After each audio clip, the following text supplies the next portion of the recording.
graça e a paz do Senhor Jesus. É com uma certa tristeza que nós já comunicamos nas nossas redes sociais que estamos impossibilitados de realizar as nossas reuniões presenciais por conta do decreto estadual da prevenção contra a Covid-19. Nós estaremos então trazendo para você, para sua família, a mensagem via online. A gente sente saudade daquele tempo ali na congregação, dos abraços, do aperto de mão, do olhar, mas nós temos que acatar essas recomendações e temos que nos cuidar. Então, enquanto você estiver em casa, se cuide, use máscara para que você e a sua família estejam protegidos. E o meu convite é que você prepare o seu coração, junte agora a família para esse tempo de meditação, de reflexão na palavra de Deus. A mensagem que o Senhor colocou no meu coração hoje é uma mensagem de fé, é uma mensagem de esperança, é uma mensagem de vitória. Então, fica comigo. Que Deus te abençoe.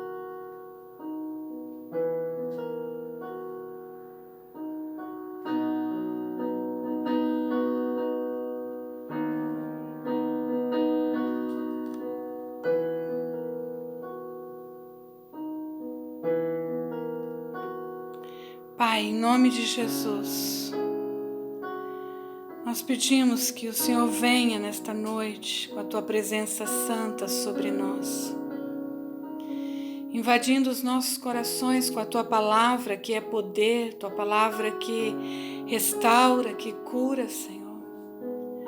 Só Tu tens as palavras de vida e vida abundante. Então, o nosso desejo é que o Senhor, nesta noite, fale aos corações, Pai. Espírito Santo, invada, Senhor, cada lar, cada vida que está nesse momento, na expectativa de ouvir a voz do Senhor. Que essa palavra que traz uma mensagem de fé, de esperança, de vitória, produza fruto nos corações, Papai. Nós estamos distantes, mas em espírito nos unimos e clamamos a Ti, para que o Senhor visite o Seu povo nesta noite, para que o Senhor possa ministrar os corações, Papai, para que o Senhor possa tocar cada um na sua necessidade. Eu me submeto a Ti, Senhor, porque eu não tenho nada, mas o Senhor tem todo o poder. Então opera, Senhor, com poder nesta noite. Nós pedimos e agradecemos em nome de Jesus. Amém. O texto que eu quero compartilhar com você hoje está em Lucas capítulo 7. Evangelho de Lucas capítulo 7, a partir do verso 11. Diz assim: em dia subsequente, dirigia-se Jesus a uma cidade chamada Naim. E iam com ele os seus discípulos e numerosa multidão. Como se aproximasse da porta da cidade, eis que saiu o enterro do filho único de uma viúva, e grande multidão da cidade ia com ela. Vendo-a, o Senhor se compadeceu dela e lhe disse: não chores.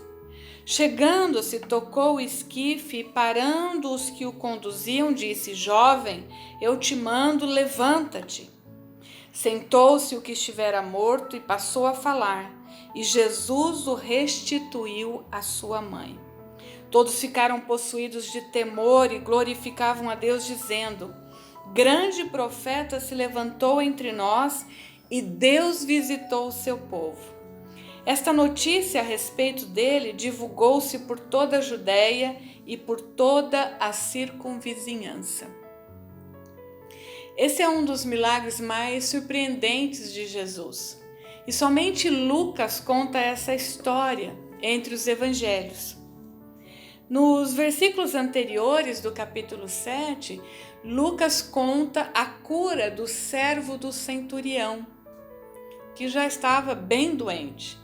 E o texto diz que Jesus se admirou da fé daquele homem. Um relato de fé e de humildade. E Lucas, ele é detalhista, ele é um historiador, então ele diz que no dia seguinte, Jesus parte com os discípulos e com a multidão em direção a Naim. E quando se aproxima da porta da cidade, porque naquele tempo as cidades tinham muros, tinham entradas, uma outra multidão vem saindo da cidade. E que contraste a gente pode imaginar. Duas multidões se encontrando ali, uma feliz, talvez saltitante, glorificando a Deus pelos muitos milagres que presenciou, e a outra chorando, lamentando pela morte do filho da viúva. Eu fico imaginando que importância tinha aquela família, porque tantas pessoas acompanhavam aquele cortejo. Nós não sabemos quem é o marido daquela mulher que faleceu, se era alguém importante ou se ela era uma pessoa importante, mas a verdade é que uma grande multidão saía da cidade também chorando a morte do moço. Talvez enquanto ela estivesse fazendo aquela procissão, ela estivesse pensando na sua dor, na sua tristeza, nas muitas memórias que ela tinha vivenciado com aquele filho, mas também pensasse como seria a sua vida agora, dali para frente. Como seria o seu sustento? Todo o futuro daquela mulher agora estava encoberto, estava comprometido. Eu sei que nesse momento há muitas pessoas com esse tipo de pensamento, com esse tipo de sentimento. Pessoas que estão enfrentando a dor, pessoas que estão enfrentando solidão, depressão, pessoas que estão enlutadas nesse momento, pessoas que estão endividadas, pessoas que estão com medo das incertezas do futuro, pensando como vai ser depois de tudo isso, depois dessa pandemia. Nós estamos tristes pelas muitas mortes que o coronavírus trouxe no mundo todo. Só no Brasil, dados de sábado, já são mais de 63 mil brasileiros que morreram em decorrência dessa doença, da Covid-19. Algumas pessoas até próximas de mim, colegas de trabalho que perderam seus pais, parentes meus que perderam as suas vidas. Ao contrário da viúva, que percorria aquele caminho com uma grande multidão, esses brasileiros vítimas dessa doença não podem realizar o seu culto fúnebre. Não podem levar com eles uma multidão de pessoas. Seus entes queridos morrem sozinhos e, na maioria das vezes, sem homenagens. Realmente um cenário triste que o nosso país está vivendo. E se não bastasse esse temor social, cada um de nós vive uma luta pessoal. Eu tenho as minhas lutas, as minhas dificuldades, as minhas dores, e eu tenho certeza que você também tem as suas. As dores pessoais, as dores familiares. Jesus realmente disse que não seria fácil viver nesse mundo. Nós teríamos aflições. Tê-lo como Salvador das nossas vidas não nos isenta de passar por aflições. A verdade é que coisas ruins acontecem com pessoas boas. O mal existe. E ele é revelado nas Escrituras de Gênesis a Apocalipse. Ele veio e continua vindo na vida de muita gente boa, temente a Deus, crentes fervorosos, pessoas de oração.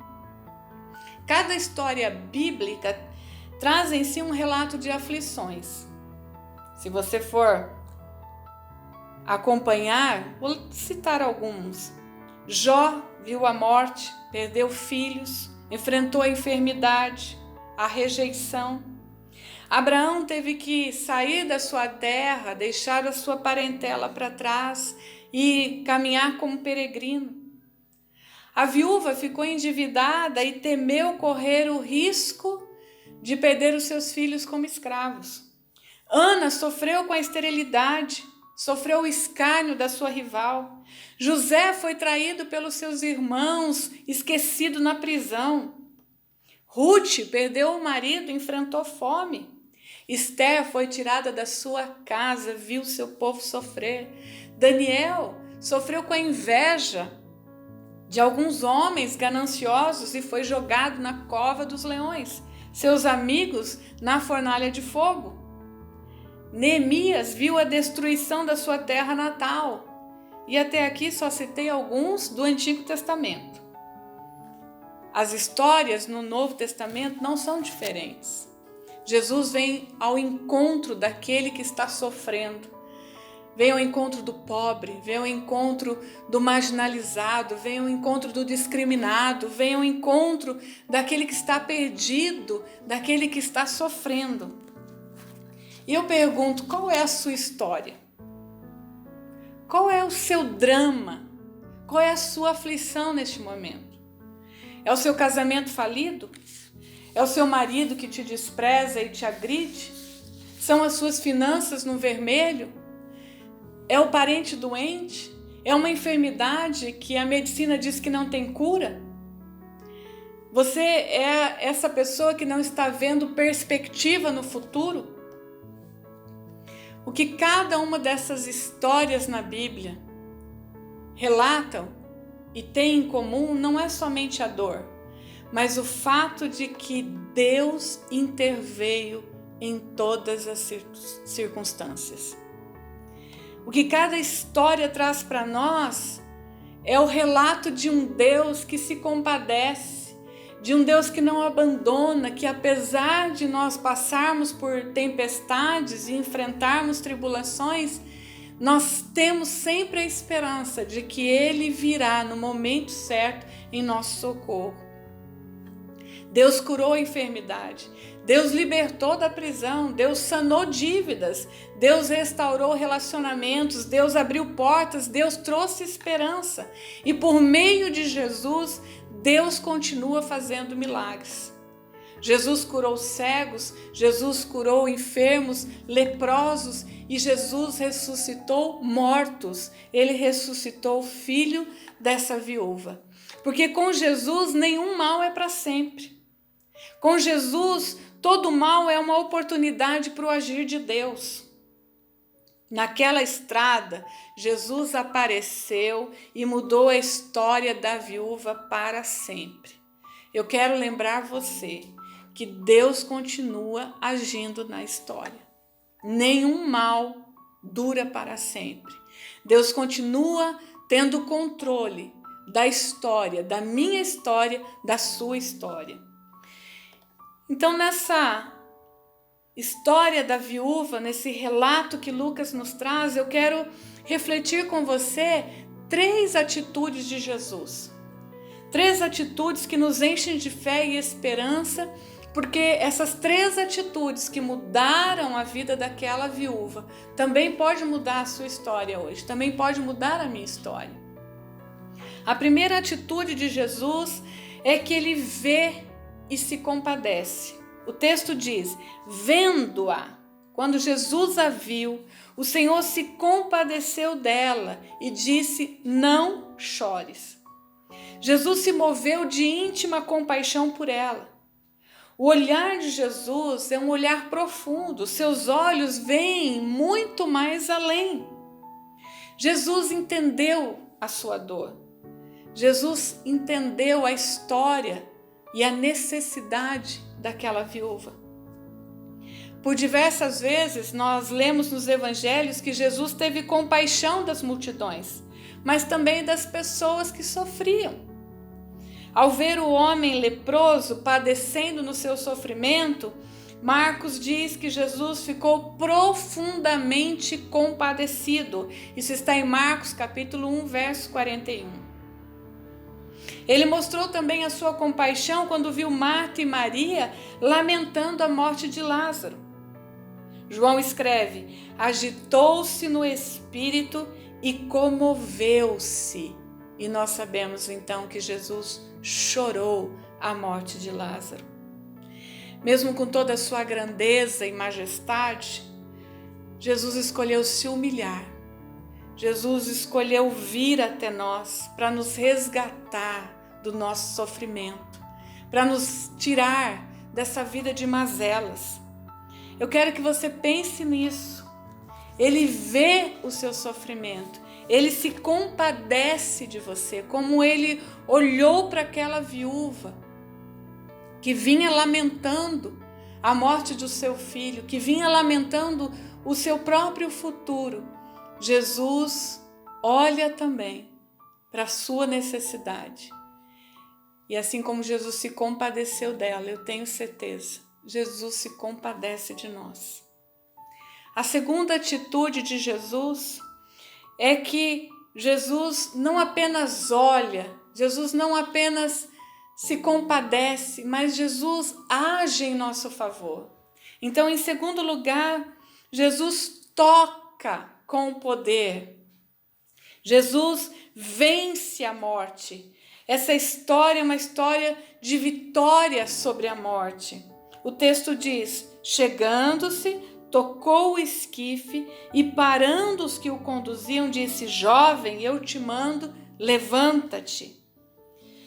Pela tradição e pela lei que está em Números, capítulo 19, Jesus não poderia tocar ali no caixão, porque ele ficaria impuro.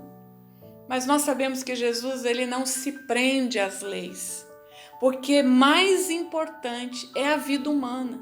Jesus está tão comovido que ele não está preocupado com o que as pessoas vão pensar com o fato dele tocar o caixão.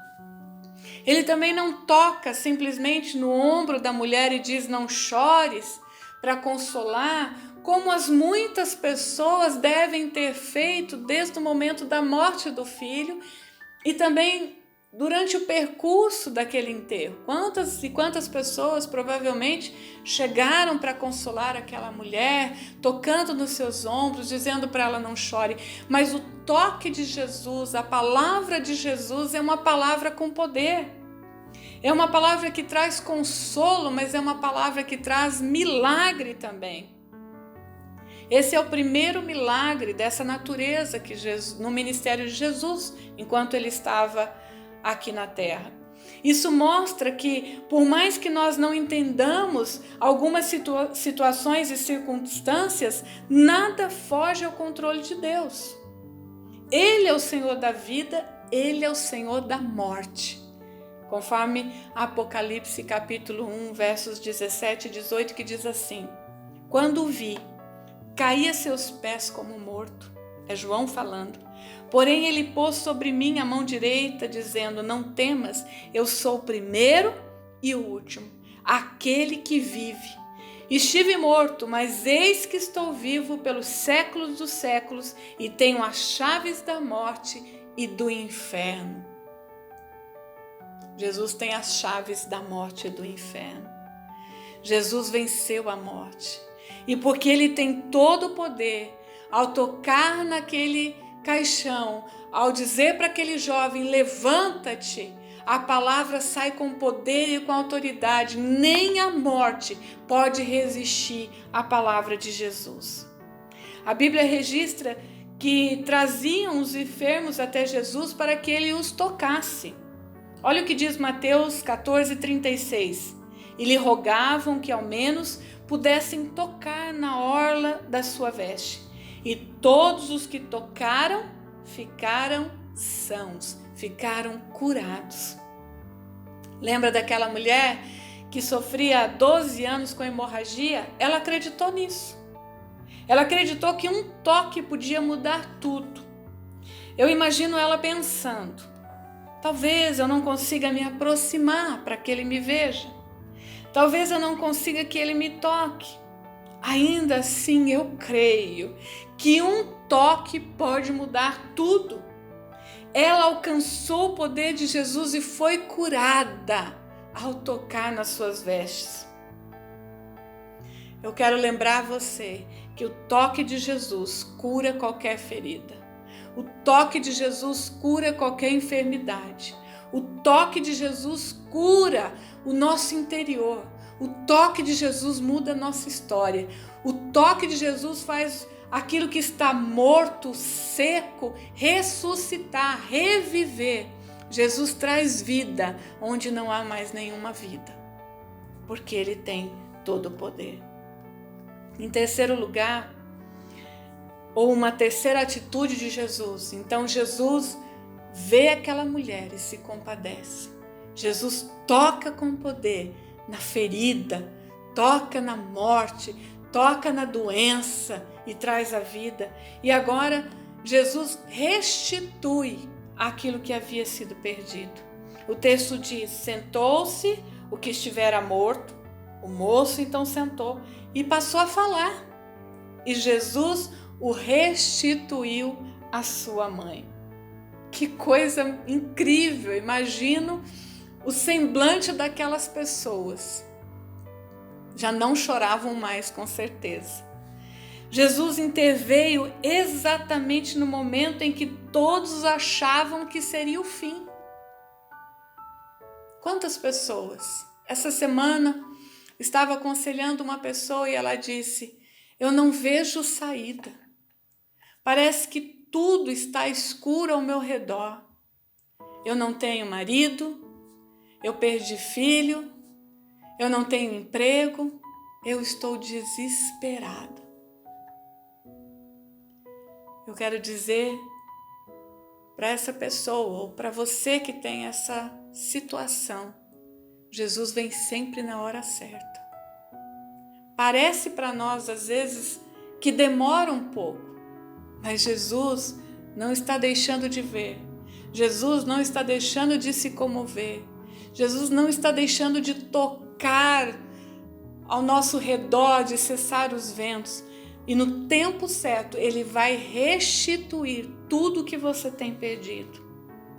Ele dá uma ordem ao moço: levanta-te. Então é a autoridade da sua palavra que faz com que aquele moço torne a viver.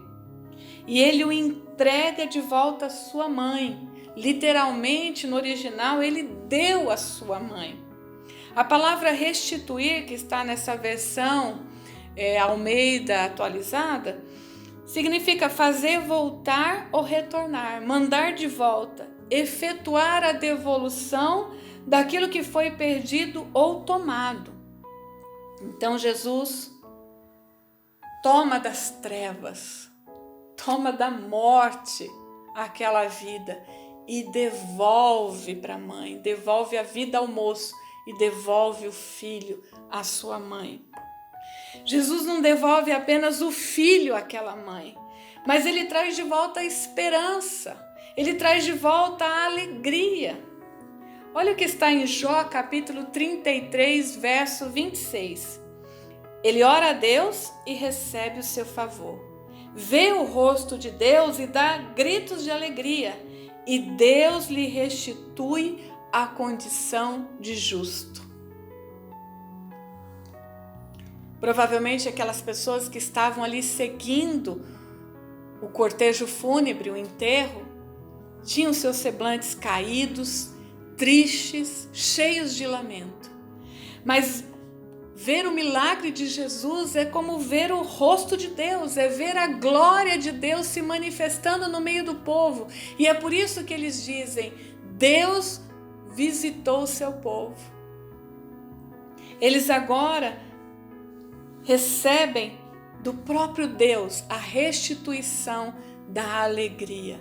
Através de Jesus, a restituição da esperança, a restituição da fé, a restituição da possibilidade do futuro, a restituição da possibilidade de construir uma nova história. João, nas suas cartas, em 1 João capítulo 3, verso 8, fala do propósito de Jesus ao vir para esse mundo. Ele diz que Para isto, o Filho de Deus se manifestou, para desfazer as obras do diabo. O diabo, ou o mal, que tanto tem nos afligido, que tanto tem afligido mães e pais, que tem afligido filhos, esse mal não durará para sempre. Jesus veio para desfazer as obras do diabo. E Jesus venceu o diabo e seus demônios lá na cruz. Não só venceu de uma forma simples, mas a Bíblia diz que eles foram expostos à humilhação. Romanos diz que Jesus vai pisar a cabeça de Satanás para sempre.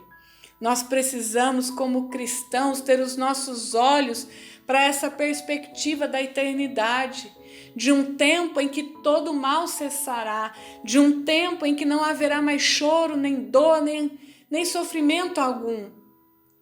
Essa é a perspectiva da eternidade para nós que aceitamos a Cristo como Senhor e Salvador. Mas enquanto nós estamos aqui, Jesus restitui para nós a esperança e a fé de que um milagre pode acontecer, de que um milagre pode chegar, porque nada é definitivo, nem a morte para Jesus é definitivo. Jesus restitui, ele traz de volta tudo aquilo que o diabo roubou. Jesus traz de volta tudo aquilo que você perdeu. Ele é aquele pai da parábola do filho pródigo, que quando o filho volta para casa, volta para a presença do pai, o filho tem restituído a sua posição como filho. Recebe como restituição novas vestes, novo anel. Ele pode então celebrar com o pai. Jesus fez isso conosco, ele restituiu a nossa posição. E a nossa posição nele é uma posição vencedora. Em Cristo Jesus somos mais do que vencedores.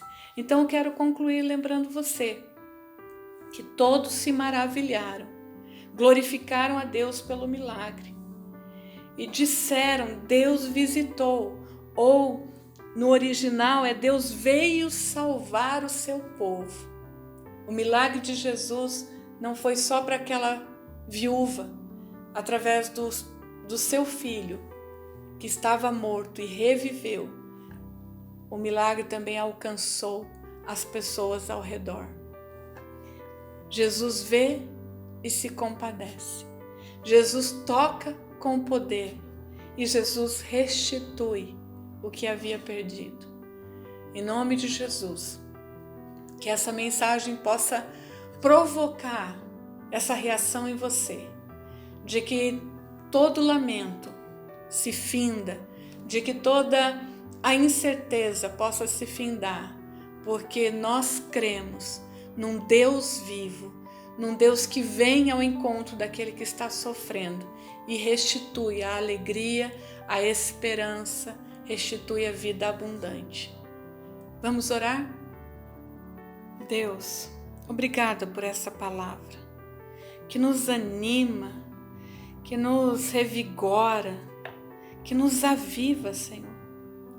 Da mesma forma como essa palavra tocou meu coração e me encheu de esperança e de fé, eu peço que o Senhor também toque aquelas pessoas que estão assistindo, que estão ouvindo, Senhor.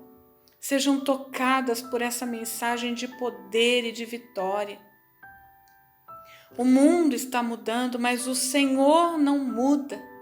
O mesmo Deus que fez milagres no passado continua fazendo milagres hoje no nosso presente, Pai.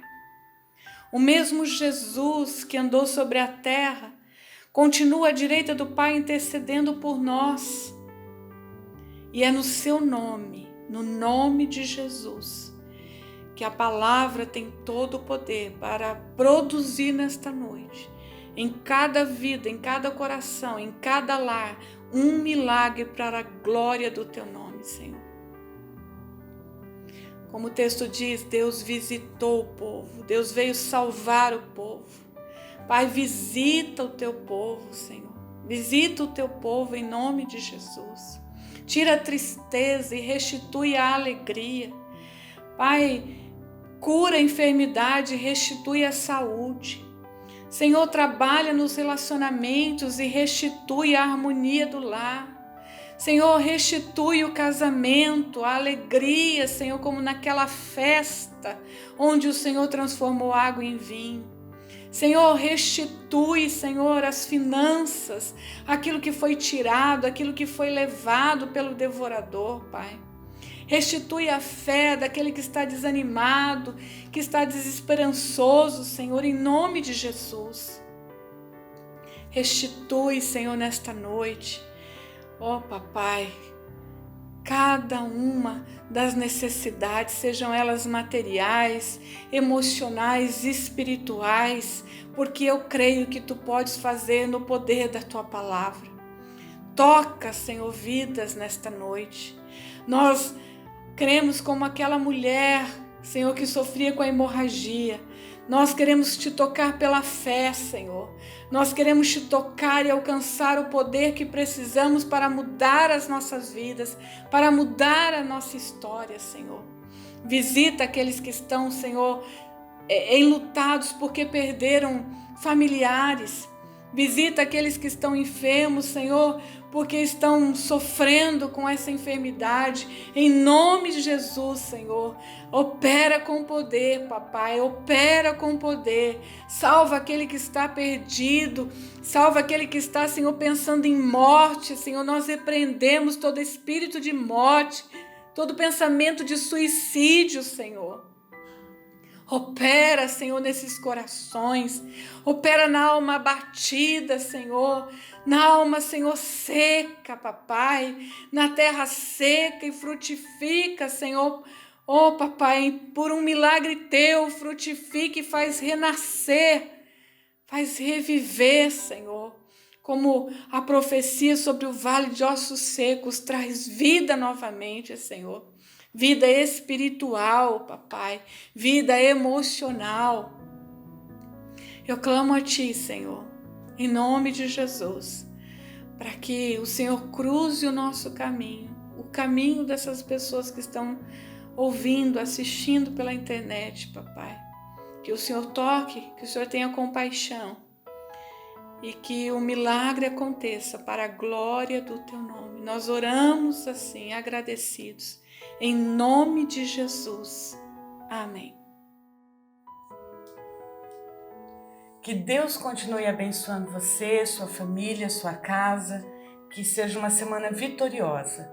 E não esqueça de continuar contribuindo com os dízimos e as ofertas para a casa do Senhor. Deus abençoe.